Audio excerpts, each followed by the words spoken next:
Before Texas had borders, before cowboys, missions, or empires, this land was already claimed and already soaked in blood. Long before Europeans crossed the ocean, ancient nations fought brutal wars across what we now call Texas. Their battles were not written in books, but carved into bones, burned into villages, and whispered through centuries of oral memory. This is the story of an ancient Texas war, a struggle between the Caddo people of the forests and the plains warriors of the open grasslands, a war for land, for trade, for survival. By the year 900 AD, East Texas was home to one of North America's most advanced native civilizations, the Caddo. They were not nomads, they were builders. Along the Red, Sabine, and Neches rivers, the Caddo raised villages of timber and earth. They farmed corn, beans, and squash. They traded across vast networks, shells from the Gulf, obsidian from distant mountains. At the heart of their world stood earthen mounds, ceremonial centers where leaders ruled and ancestors were honored. But prosperity attracts enemies. To the west and north stretched the open plains, a harsh, unforgiving land of grass and sky. Here lived powerful plains warrior societies, ancestors of later groups like the Wichita and Apache.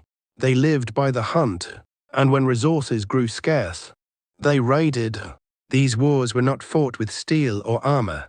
To them, the Caddo River valleys were rich, tempting targets. They were fought face to face. Weapons were simple but deadly: flint-tipped arrows, stone war clubs, knives chipped razor-sharp.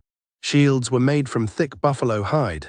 Battles were fast, violent, unforgiving. Most attacks came at dawn, as mist clung to the riverbanks. Plains warriors would strike, rushing from tall grass, loosing arrows into sleeping villages. Homes burned, defenders scrambled, cries cut through the smoke. But the Caddo were not helpless. They knew the forests. They built palisades, wooden walls around settlements. They fought back with disciplined resistance, using trees and river bends as cover. Many battles ended not in victory, but exhaustion. The battle raged through smoke and blood. When it ended, neither side truly won. The village burned. The dead lay uncounted. The survivors fled into the forest. That place was never settled again. By 1500 AD, centuries of conflict had reshaped Texas. Borders hardened. Trade routes shifted, entire peoples migrated or vanished. And when Spanish explorers finally arrived, they did not step into an untouched wilderness. They entered a land already scarred by ancient war. The resistance they faced, the defiance, the distrust, had been forged long before Europe was known. Archaeology tells the rest of the story. Excavations across East Texas reveal villages destroyed by fire, arrowheads embedded in bones, mass grave of men, women, and children. Some settlements were rebuilt, others were abandoned forever. One site shows signs of repeated attacks, suggesting years, perhaps generations, of warfare. This was not a single battle. It was a long war.